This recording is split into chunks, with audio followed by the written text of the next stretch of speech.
last speaker of this afternoon is Stephanie Ferrera. And Ms. Ferrera is one of the founding members of the Center for Family Consultation in Chicago and has a private practice in Oak Park, Illinois.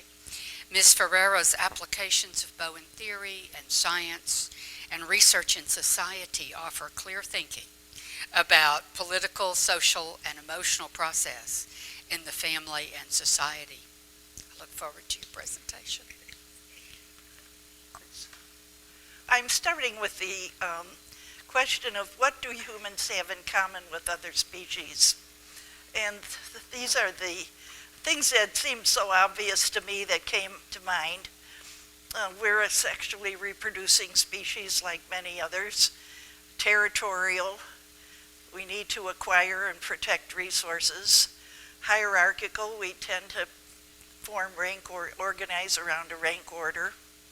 Tribalism, identification and loyalty to one's group. Mortality, obviously, is a universal for all life. And then I added morality, although taking from Darwin, he thought it was the moral sense was uniquely human, but it is kind of rooted in social instincts that we share with other species. So this is, the proposal here is that we can look at these as fundamental biological imperatives for humans, and that these imperatives shape our instinctual responses. And looking at that list again, I'm highlighting the hierarchy as the piece of it that I want to focus on. How deeply rooted in human biology is the propensity to form a rank order? How deeply rooted is the instinct for dominant-subordinate interaction? And I remember that Dr. Bowen used to say, "Go ask the rats. The rats don't lie." So I turned to the research of John Calhoun, who worked with rats. And this is a summary from Michael Kerr's book, Family Evaluation. This is a brief summary of one of the findings that Calhoun made. Even when Calhoun used the most highly inbred strains of rats, the colony still spawned active dominant rats and less active submissive ones. If a group is formed of rats who were all dominant in their previous groups, a new hierarchy will lead to some of the formerly dominant rats becoming less active and submissive. By the same token, if a group is formed consisting of rats who were all submissive in their previous groups, dominant rats will then emerge in the new group. So I think the conclusions that we could draw from that are that, first of all, there are really deep roots to dominant subordinate instincts, that dominance and subordinance are a reciprocal relationship process rather than inherent characteristics of the individuals involved. So what Calhoun showed is that when you reorganize the group, you change the context. Some who were dominant become less so or become submissive. Some who were submissive become more dominant.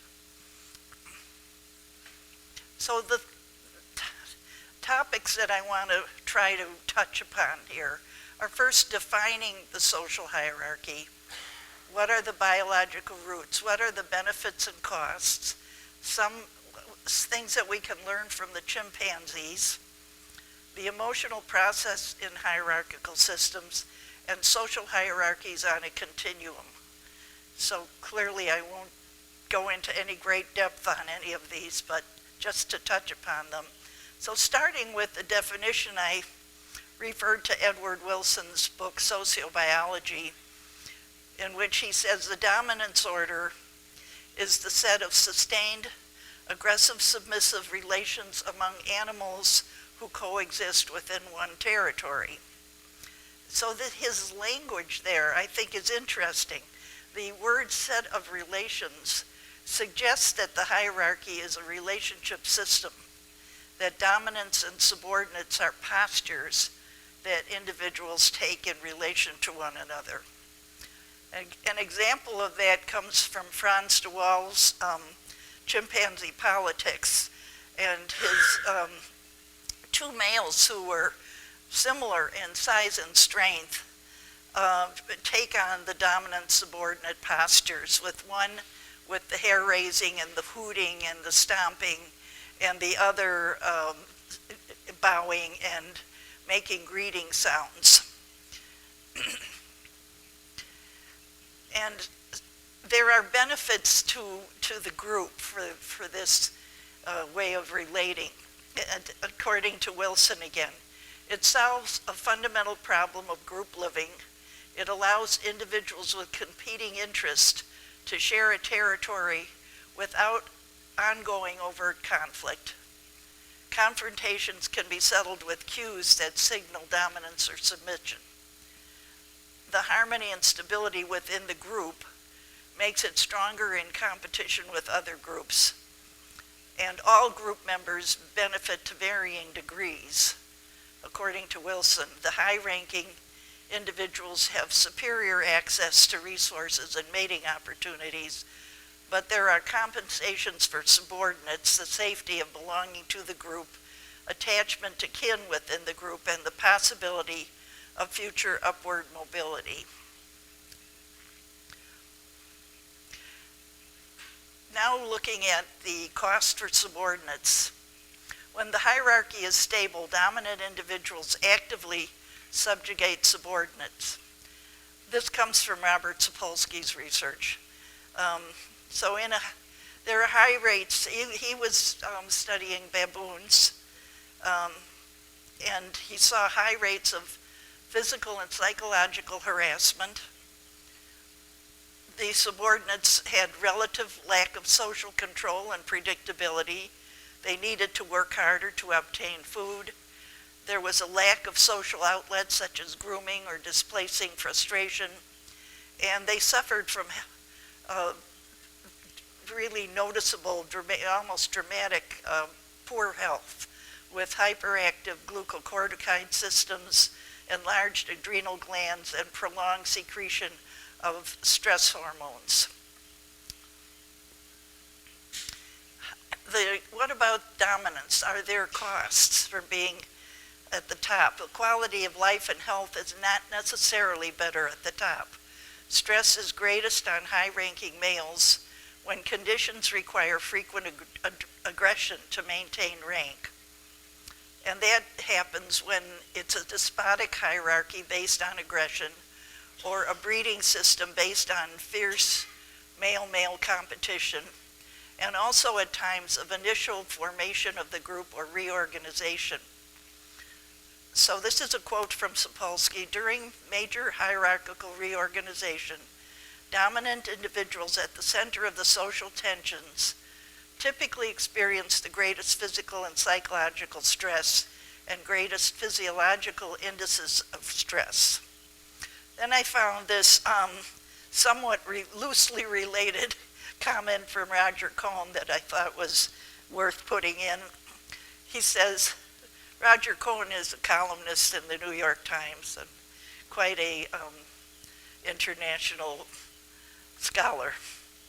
And he says, running the lives of subjugated others is exhausting, corrupting, and inherently violent, as well as incompatible with a true democracy.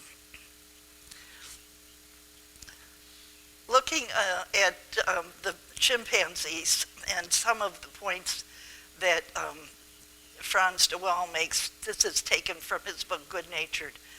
So the chimpanzees are a complex society with an intricate network of triangles. Males cannot achieve and hold rank without the support of allies, as well as intelligence, social awareness, and social skill. The entire colony is sensitive to male competition for rank, as it affects the stability and harmony of the community. Juveniles watch males in combat, looking for signs of reconciliation. Adult females sometimes intervene by bringing males together. So DeWall writes, such mediation demonstrates the values chimpanzees attach to harmonious coexistence, as well as reflected in the pandemonium and embracing by an entire colony following a dramatic reconciliation.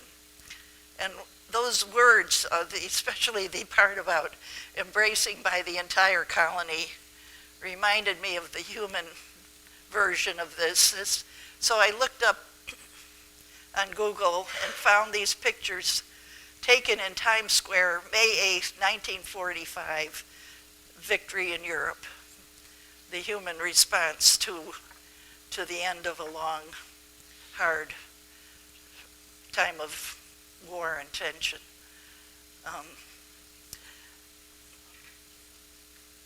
DeWall introduces a term triadic awareness, and that is a level of social awareness that is necessary in a system based on coalitions. It includes awareness of one's own relationships and relationships between others, awareness of kinship, rank, close association, and alliances. Once animals in a group become adept at coalition formation, knowledge of one's own interactions is not sufficient for success in the community. One must constantly keep track of the presence or absence of allies, as well as the presence or absence of the opponent's allies. So taking a look at this, I couldn't help but think that the chimpanzee colony really does meet the criteria that Murray Bowen had for calling the family an emotional system. And these are the characteristics that I think it seems clear to me that the chimpanzee colony is an emotional system, very, very similar to humans, except that they don't express themselves in language or intellectualize what they're doing. They have total group engagement. All members are sensitive to the rank order and tension levels. There is a lot of reciprocal functioning. I think, grooming and reconciling patterns. Functional positions, each member in the colony has a niche. Triangling, that's the basis of getting rank, getting your allies. So insiders and outsiders. Variation in levels of chronic anxiety and variation among members in ability to manage the pressures and opportunities of group life. I think you can see that a lot. Frans de Waal has written very extensively, and you can, in his many descriptions, you can see, I think, all of these things that are on the list here. Hierarchies can be understood on a continuum from despotic to egalitarian. Robert Sapolsky says at one extreme are top-down despotic hierarchies where resource access is skewed markedly and dominance positions are attained through aggression and intimidation. In contrast, bottom-up egalitarian hierarchies have more equal resource distribution. Dominance is attained with the support of subordinate individuals. Who is really in charge? I found this really interesting article by Thelma Rowell, and I did a little bit of research on who she is.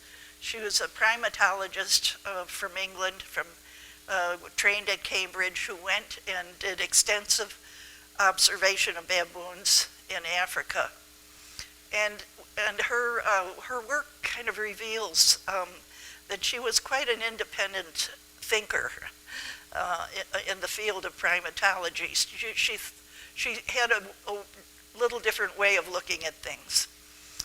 So this is what she says. In dominant-subordinate interaction, which side has the more decisive role in determining the outcome? That's her question. And with the captive baboons, she said it was the approach-retreat interaction that established dominance and subordinates. And in most cases, it was the movement of the subordinate that turned the interaction into approach-retreat. A frequency of looking at and being looked at were very reliable indicators of rank. Frequent cautious observation and avoidance of contact by subordinates is the behavior that maintains the hierarchy, while a dominant animal could almost be defined as one which did not think before it acted in social encounters. And so she concludes that a subordination hierarchy is probably a more useful concept than a dominance hierarchy. Kind of a way of looking at things from the other side of the way we usually look at it. There is reciprocity between high and low ranking. A hierarchy will operate in a more tolerant or egalitarian manner to the extent that the low-ranking members join forces to regulate the extent and manner of the high-ranking. DeWall writes, dominant style refers to the amount of control that high-ranking individuals exercise over low-ranking ones and vice versa. An egalitarian dominant style is produced by political leverage from below that restrains the top's power and privileges. There are conditions that are conducive to egalitarianism. Again, from DeWall, according to socioecologists, the optimal condition for the evolution of egalitarianism is dependency on cooperation combined with the option to leave the group. If both conditions exist, dominants must be very nice to their companions lest they find themselves without anyone to dominate. The reverse is equally true. When subordinates have nowhere to go, dominants can exploit and terrorize them with impunity. Now I want to turn to Dr. Connor's book, which again I have been recommending strongly to people. He introduced me to some really new ideas. First, he talks about our egalitarian roots. Our primate ancestors, or primate relatives generally,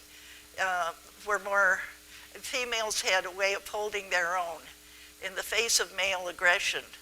Females had agency with regard to mating and care of offspring and ways of organizing to constrain male dominance. I think Dr. Connor referred to that today when he was talking about the infanticide among the Langurs, that the females fought. They fought with all their might to protect their infants. They were not passive. So we have that going for us, I guess, the primate heritage. But and we also have the fact that fully modern humans arose between 200 and 100,000 years ago, and until the last 10,000 years, where hunting and gathering was a prevailing way of life, women and men related mostly as equals. And these were some of the factors. There was more direct care of children by men. Women provided a high percentage of the food and were likely to live near close kin.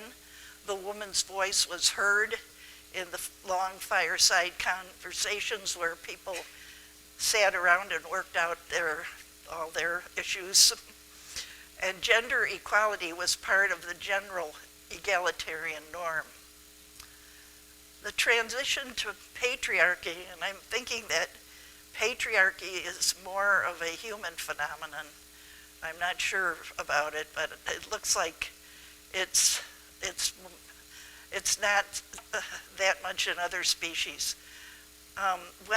With the transition from the hunter-gatherer to the agrarian way of life, and we've heard the theme of this has come up during the day, there was a transformative change from an economy of subsistence to an economy of surplus. That meant the ability to produce, store, and trade surplus food, rapid population growth and settlement of land, expansion of territory through commerce and conquest, increasing stratification, Dr. Connor writes, in densely populated settlements with their political hierarchies, organized violence became far more important, and so accordingly did male aggression and complex male coalitions. Along with patriarchy arose the practice of polygyny, and this had an enormous impact on differential reproductive success between men and women, and between men at the top of the rank order and the lower ranking. Laura Bedsig's research showed that authoritarian rulers controlled scores, sometimes hundreds, of wives and concubines and fathered hundreds of children.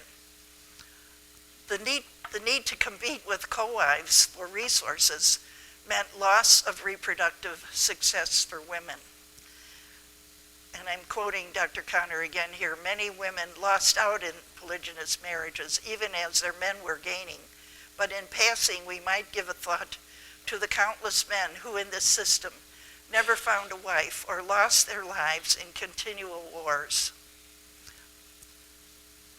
So now we had a new world for men and women.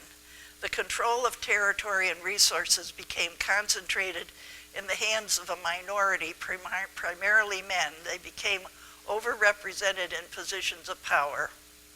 Warfare became a norm around which societies organized, including capture, killing, enslavement of one people by another, capture, rape, and control of the women of enemies.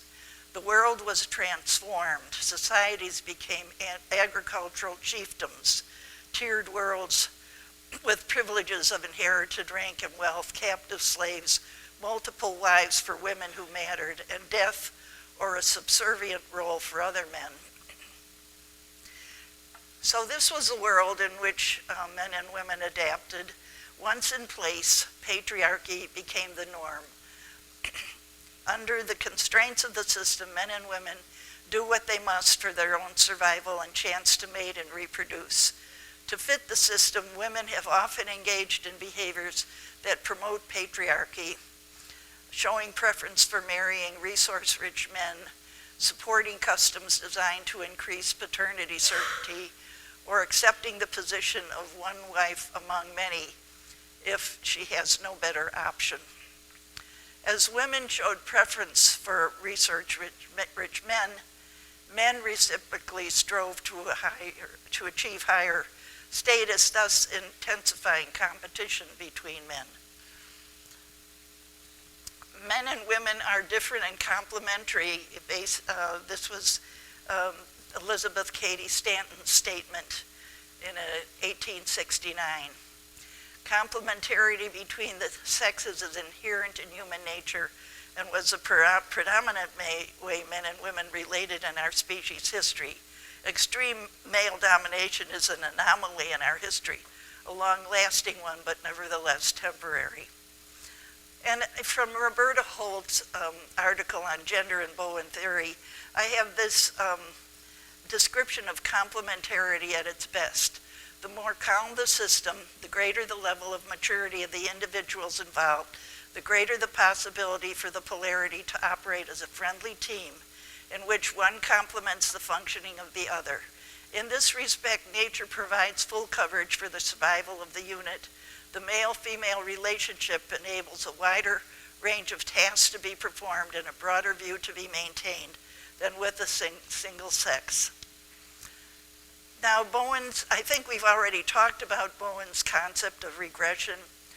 The idea of the optional functioning is a near 50-50 balance between individuality and togetherness, but as anxiety increases, the group moves more togetherness to relieve the anxiety and establishes a new balance at maybe 55 or 60 on the togetherness side and 45 or 40 on the individuality side. Dr. Bowen used numbers here to explain what he meant, and so your optimal balance, 50-50, and then by the time you get down to 75 on the togetherness side and 25 individuality, you have a whole different situation with The endpoint of regression is as togetherness pressures increase, individuality is submerged, decision-making ability is lost, viable members desert the group, and there is overwhelming reactivity, violence, and chaos. So I'm asking, does the overall direction that human societies have taken since the advent of agriculture, the overall direction, fit Bowen's concept of societal regression? And one answer I found was in this really interesting paper that Dr. Miller sent from the Evolution Institute by Gowdy and Kroll. And here's their answer. The transition to agriculture took place through a series of incremental decisions made by innumerable individuals over thousands of years. The outcome of these decisions was a number of hierarchical agricultural civilizations within which the average individual was worse off. With agriculture, there was a loss of individual autonomy, rigid social hierarchies, and a general decline in the well-being of the average person. So differentiation, increasing regression means increasing pressure to think and act with the group, more difficulty developing an independent view, more risks and costs in taking action on a different view. At the extreme, it can become life-threatening to challenge the status quo. Nevertheless, there have always been individuals who recognized regression and had motivation, conviction, and courage to summon principles and speak and act for more responsible courses. I would say that dominance is antithetical to the concept of differentiation of self. Differentiation involves mastery of one's human tendency to dominate or coerce others. Subordination is also antithetical. Differentiation involves mastery of one's human tendency to be submissive, to retreat in fear, to go silent, or defer to others, rather than contribute one's own best thinking. So some ideas about evolution, I just have two more. Okay, optimize the natural complementarity between the sexes, understand nature's wisdom and the adaptive value of the hierarchy, understand it as a product of the emotional system, and use this knowledge to develop higher functioning hierarchies where status is based on levels of knowledge and responsibility, dominant submissive interaction is minimized, human capital is maximized through combining strengths of individuals, and we combine the best features of hierarchy with the best features of egalitarian systems. And finally, I borrow again from Dr. Connor, we are the only creatures that understand evolution and that conceivably can alter its course. We see the possibility of self-extinction and are probably capable of averting it.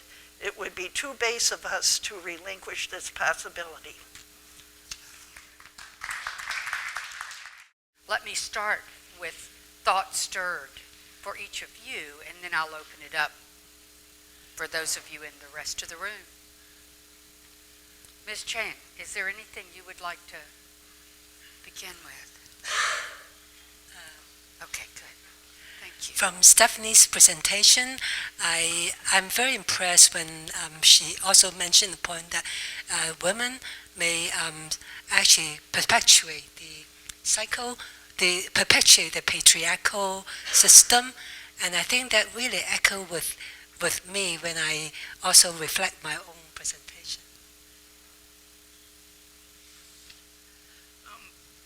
Well, I was just pleased to see how these two presentations went together, and I learned a great deal listening to Ms. Chan with her detailed knowledge of the history and the society of China, and it's primarily China you're talking about. Mm-hmm. Yeah, and how embedded those practices were, and it just strikes me that when something is so deeply rooted, and it's the world in which people enter and learn their positions, how do you develop the ability to think independently and to challenge that. And your examples were very fascinating about the women who have, under those circumstances, have found other avenues for self-expression and developing themselves and developing a different way of life for themselves.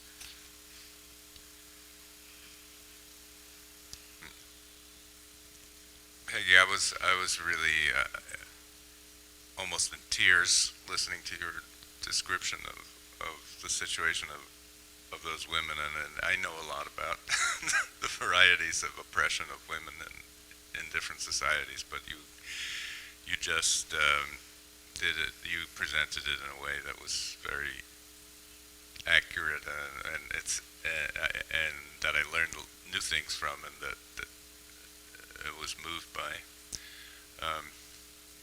There's one question that occurred to me is with the one-child family. So you have now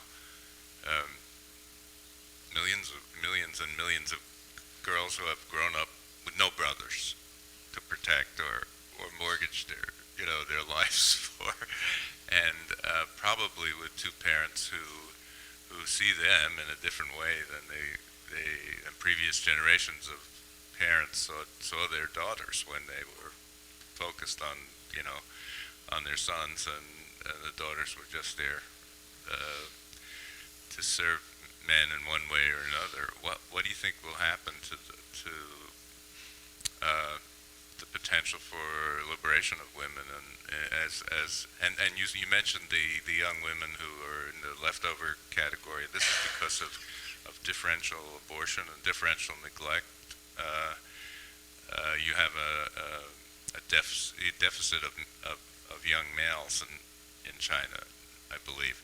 So now what happens with these women? Do they become more free? Do they become more like the self-combing women in a sort of modern way? Actually, with the recent days emphasis on having boys, I think the problem is an imbalance of the sex ratio, like having more boys than girls.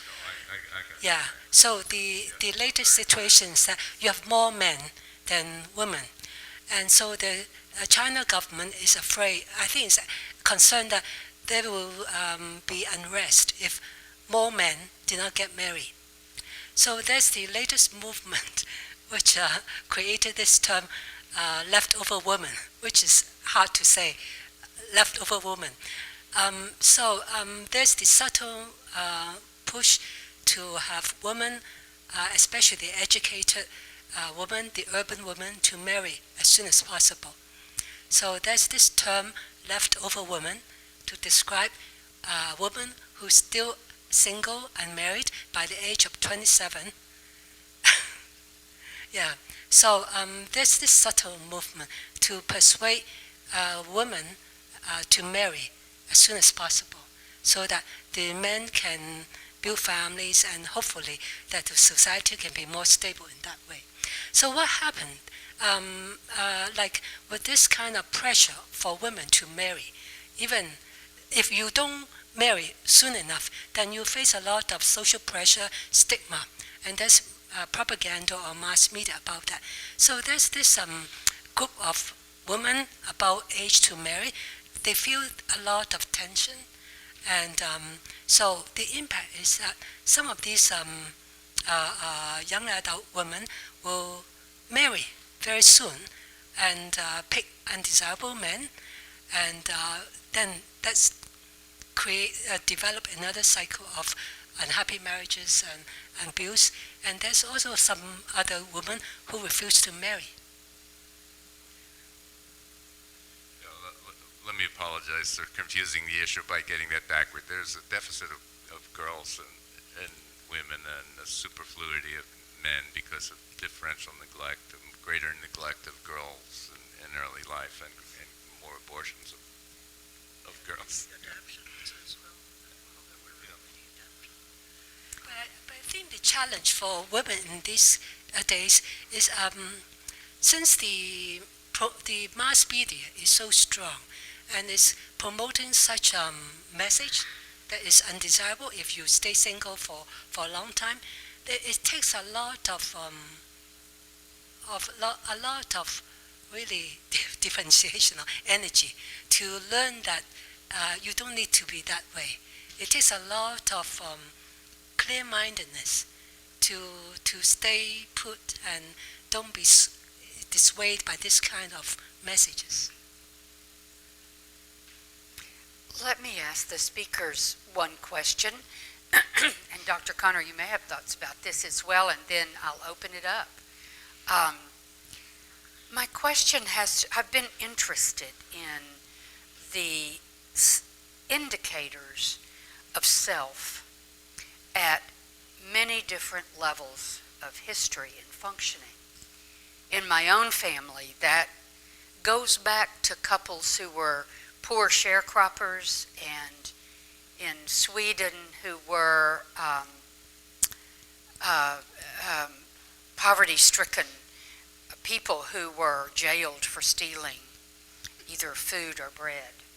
And yet somehow generation after generation, some evidence of the ability to be more thoughtful, develop intellectual energy or activity emerges in the midst of reality of life and life's struggles. And I wondered what it is, Ms. Chan, that you would see, or Ms. Ferrera, or Dr. Connor. What would you see as those indicators? What would you look for as markers of self at lower levels of differentiation or at higher levels of anxiety in which the dominant subordinates is stronger? What would be nonetheless indicate? Because I don't think that springs full-blown from the head of Zeus. It is in evolution, I believe. What are the indicators of self? I think really having some thinking about what one really wants and not automatically following or obeying. I would say that as important. As I said, there very frequently the daughters being pushed to pay debt for their brothers, pay mortgage, and very frequently, even before their parents ask them, the daughters will jump into and propose it. So I guess if the daughters can really think, do I really need it? Do I really need to do this?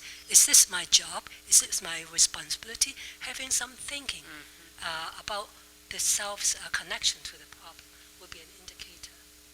That's so interesting. One of the women I see from China has taken a position with her mother that she will contribute to her mother's finances, but that she will not contribute if her mother keeps giving her brother the money that she contributes to her finances. This is a family that has lived in the South of the United States for 3 generations.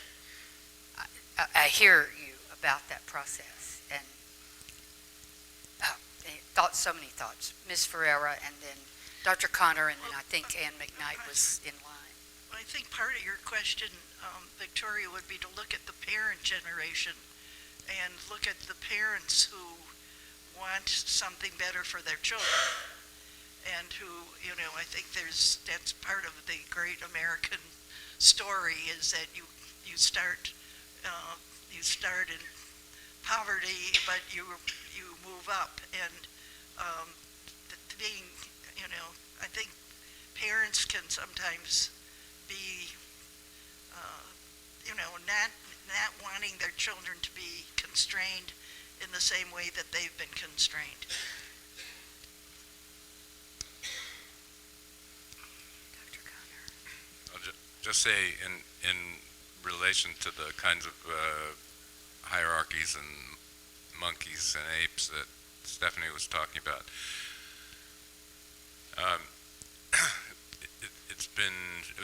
It was shown many years ago that in baboon troop, for example, if you look at the way dominance works in a free-ranging baboon troop, the top males are not, and then you do a test where you throw a piece of food between many different pairs of males.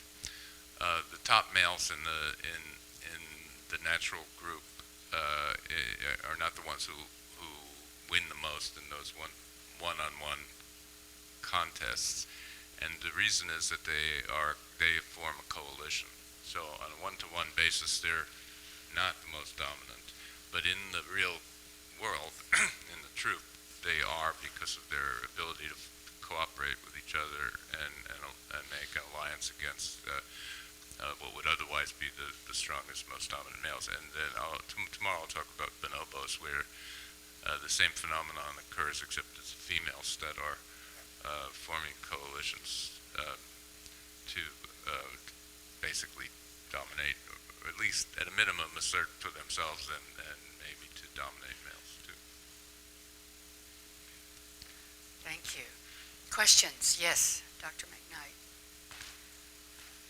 Yes, I wanted to thank you for a very stimulating afternoon, and it just triggered a lot of my thinking in terms of just a broader question, especially about the women in China. What is the variation in human families or humans? And if it seems to me, if differentiation of self is a concept that is present in every society, that there would be a variation of how women manage themselves with this type of constraint. And I think it brings up other societies. I mean, what did it look like in the United States to be a slave and to have some sense of self? In any situation where one has those constraints, what does it look like to be, what is the variation in how people handle that? And one of the things I wondered is if, Ms. Chan, if you had any thoughts about, one of the things that's talked about in Chinese families is the mother-in-law, and sort of how that, is that a flip where, she is very dominated as a bride and then gets to dominate? Is that the kind of flip in sort of functional position that one would have in a family? Or, I don't know, just how do you think about that? And so, to me, it's the overall question. I was asked that once about someone who was very low in the hierarchy of a business. If I don't agree with something, what does it mean to act like a self? What is that? And does it always mean, if you were in a family and you had more self, would you have a better way of managing self, even if you were in a dominance hierarchy with the males? So these are all just the interesting questions. I think it is also true, I think, how do women who have more freedom in the Western society have goals for themselves? It's just as present in terms of, it's much different the way it plays out, but it is still this question of what does it mean to be a self? So.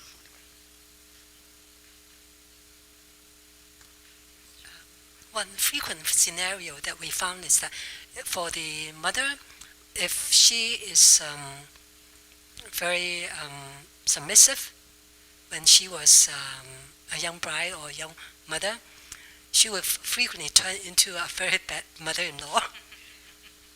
I think it's about the sense of self, that when she was young and she just follow and did not really think through. And so she's very much on togetherness and pushing people to obey, or since she has obeyed so much and she is so used to having people obey too. So she will likely to be very rigid in enforcing her ideas on the daughter-in-law.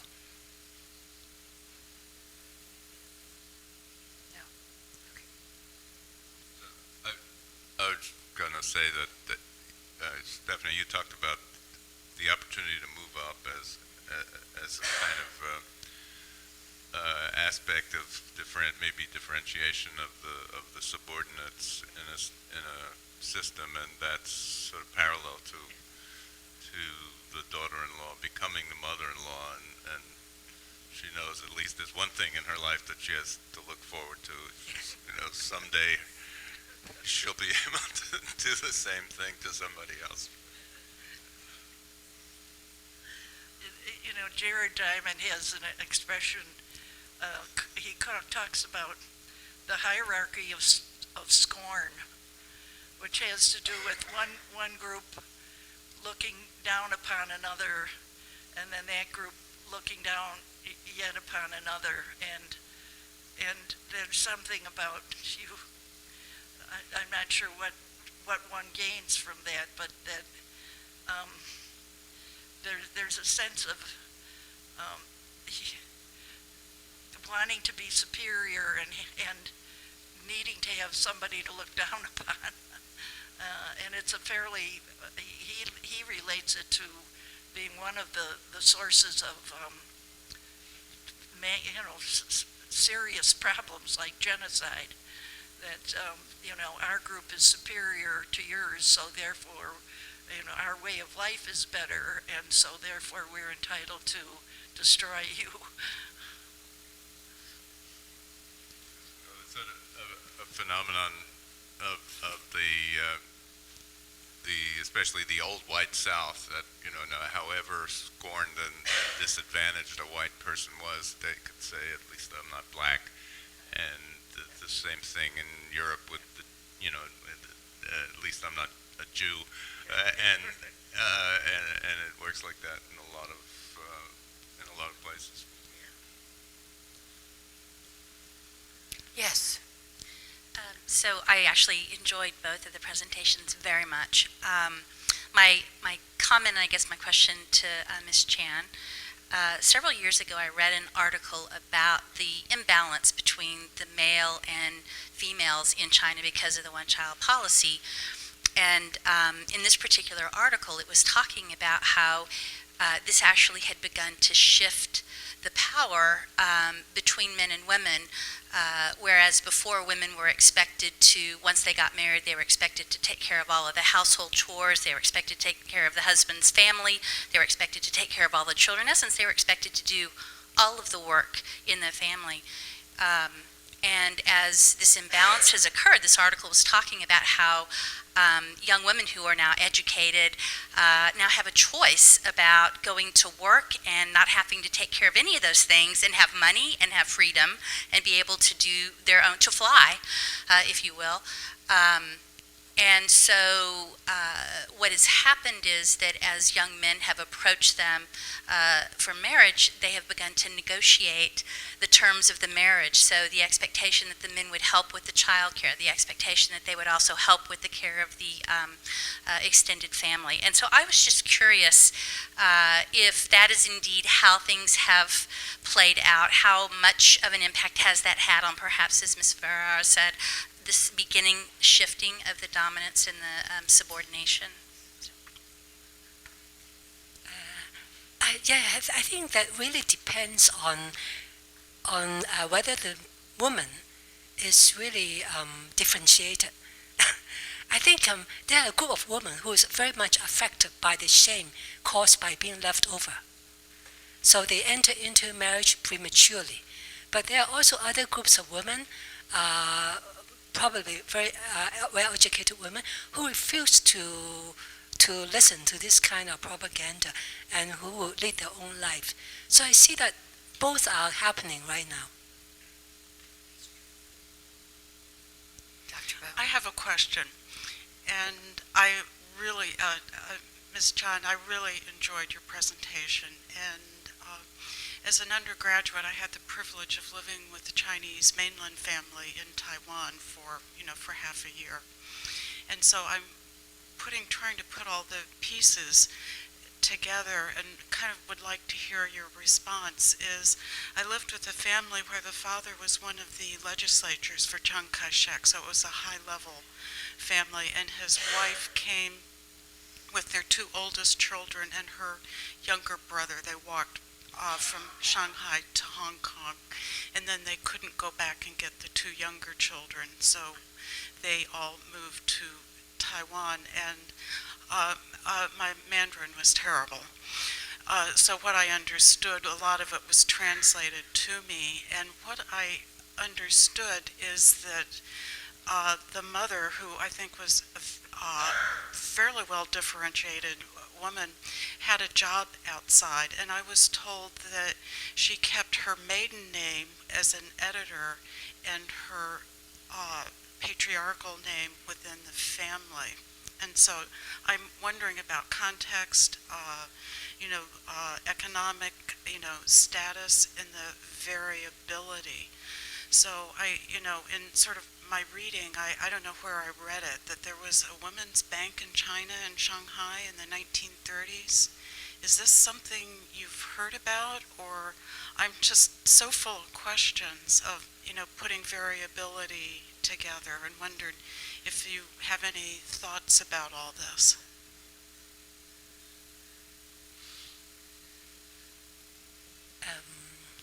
I'm not sure if I know the right answer, but I think for some of the traditional men, they do not want their wife to work outside because that they will interpret as incompetence on their part to raise a family. So,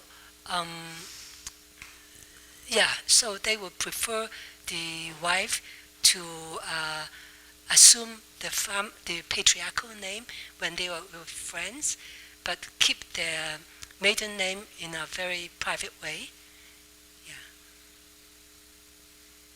You just described South Texas, southern Louisiana, the South, in many ways. Yes. Would you identify yourself? Oh, that's right. Please? My name is Thank you. Lorna Hecht. I'm here from San Diego. I was thinking about the idea that differentiation of self, when schizophrenia or an equivalent enters into a family, the line may die out. That would be a way of maybe protecting the species up. But then it seems as though differentiation of self often leads to somebody being out in front and vulnerable.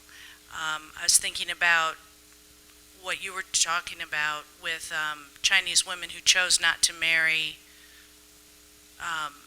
And then right now in the news, there's people in the Soviet Union.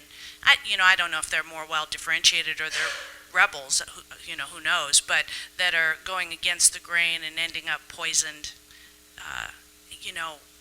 so their survival or their ability to procreate can be compromised by being more well differentiated. And what does that mean for evolution?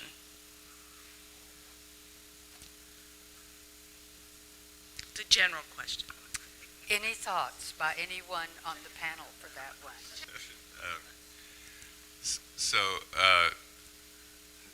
Standing out in certain kinds of societies is a high risk, high gain proposition. If you look at it over the long course of evolution, it's sometimes it's really bad to stick your neck out, and sometimes you gain respect and status and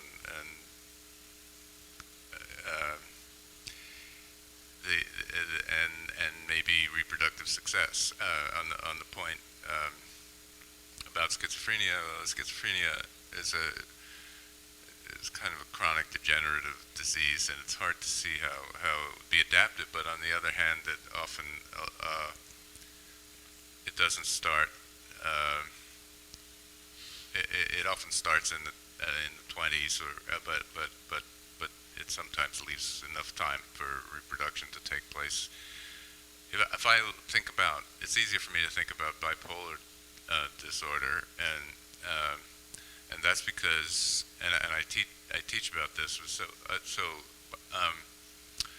relatives of bipolar people and bipolars themselves have an excess of creativity compared to the average population. That's been shown a number of times, and it's, people say, well, you have to be crazy to be creative. That's not true. It's just that there's more creativity than expected in the relatives of people with manic depressive illness and in manic depressives themselves. And a lot of famous composers and poets, other writers, some painters have suffered from it, and it gives it gives impetus to the explanation that it's something that can be adaptive, even though it's a serious mental illness, and certainly it could enhance the adaptation of close relatives of the person suffering from it.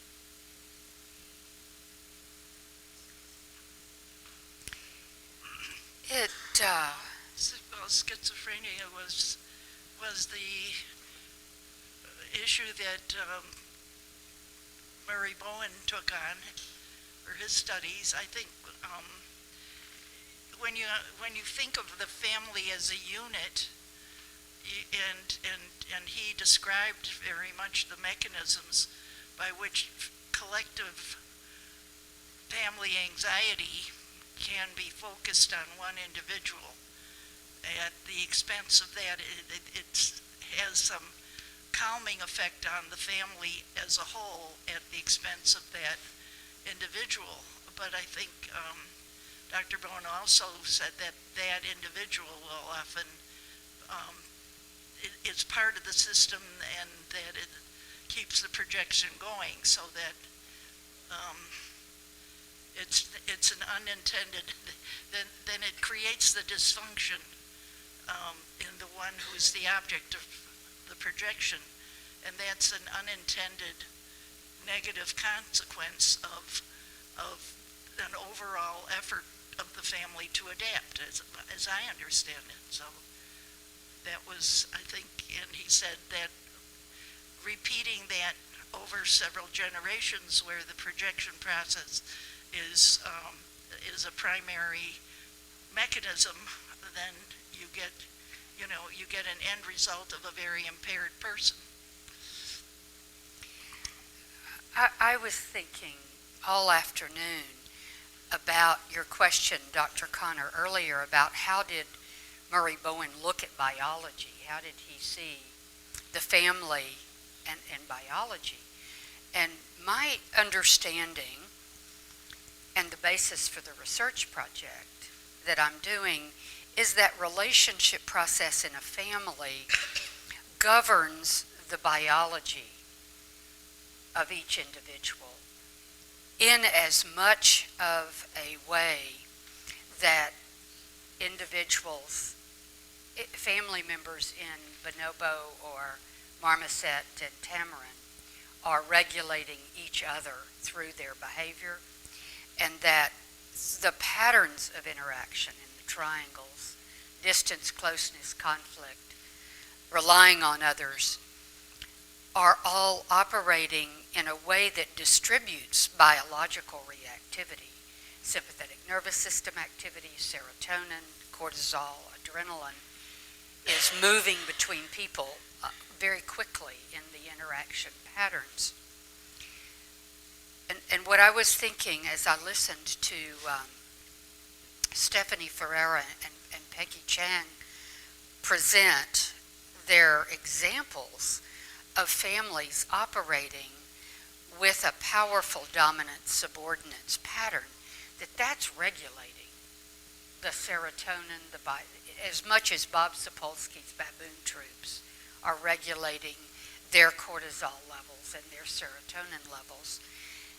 And that process is self-sustaining at lower levels of differentiation. As I think people develop more ability to be separate individuals in that process, people develop greater self-regulation and are less regulated by the group and how the group sees them or reacts to them. And that's part of the challenge of working on differentiation, is it requires tolerating the discomfort of moving out of the pattern, when that pattern is running through oneself as well. One's own biology is being regulated in the group. But people develop the ability to tolerate that discomfort and develop ways of stabilizing thoughtfully and through behaving differently. That is all biological, as I understand it. We just don't understand all the biology and the changes that are happening. Yeah.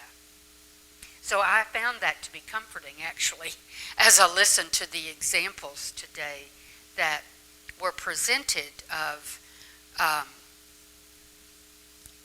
the systems, the relationships in which dominance hierarchy is a primary stabilizer, that it is operating at biological levels that are being supported by all involved, and that it is challenging to step out of that, but people do.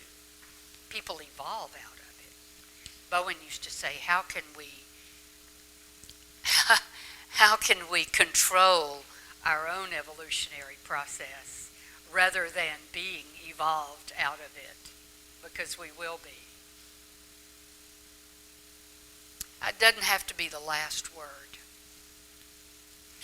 Does anyone want to have the last word or two? Say one more thing is, I think that being in the focused up position has as many challenges as being the one who's these boys have a challenge too, being mama's baby and the focused child.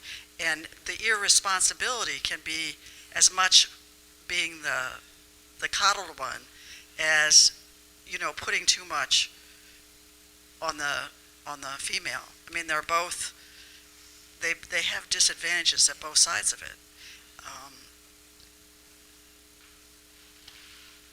Yes, Dr. Connor, you may get the last word. I'm going to take a wild guess that Dr. Bowen the Elder would be real happy with your study, because you're using biological markers to reflect dynamics in families and over time, and it seems like a really exciting approach. But it also emphasizes that we spent a lot of time thinking about evolution as the basis of everything, and behavioral science and psychology as a branch of biology, which it has to be, except biology doesn't explain everything. And not only that, but when I talk to people who are wary of in psychology or anthropology, who are wary of biological measures and explanations, I always say they can be dependent variables, which I think they probably are in your study. You're looking at consequences, biological consequences of behavioral change, differentiation, and conflict in families. You're not using the biological markers to explain what's going on so much as looking at the biological consequences. And a lot of people look at the immune system measures that sometimes show that psychosocial stresses play out in physical illnesses because of the impact on the immune system. I think that there are, that systems thinking provides ways of thinking about the correspondence between biology and behavior and psychology that I certainly haven't mastered. I think I have a lot of questions about how to study the behavior, biology, and relationship pattern interaction, that each is in some ways mediating the other, perhaps. I don't think Bowen would praise my study, I think what he would say is what he always said every time I presented. Vicki, you can do better. Any day is good. I've always found that very helpful. I still think I can do better, and we'll keep working at it. Thank you for your comment. It's a challenging one for me.